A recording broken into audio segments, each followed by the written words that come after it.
Do you see your calling? Do you see your calling? January 31st. Separated unto the gospel. Romans 1:1.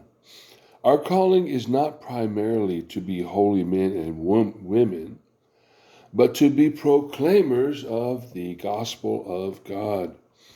The one thing that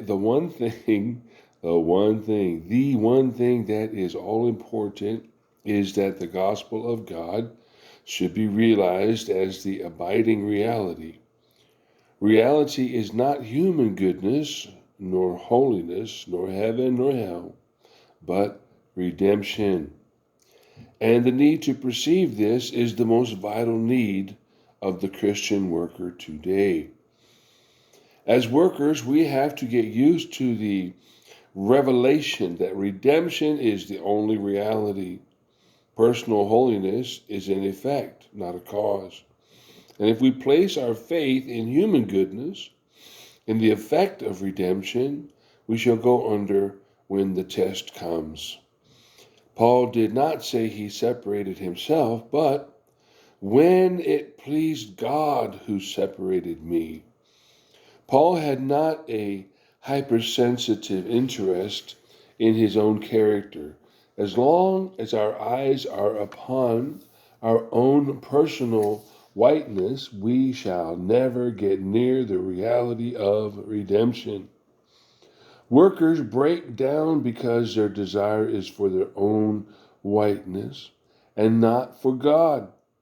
Don't ask me to come into contact with the rugged reality of redemption on behalf of the filth of human life as it is. What I want is anything God can do for me to make me more desirable in my own eyes. To talk in that way is a sign that the reality of the gospel of God has not begun to touch me. There is no reckless abandon to God. God cannot deliver me while my interest is merely in my own character. Paul is unconscious of himself.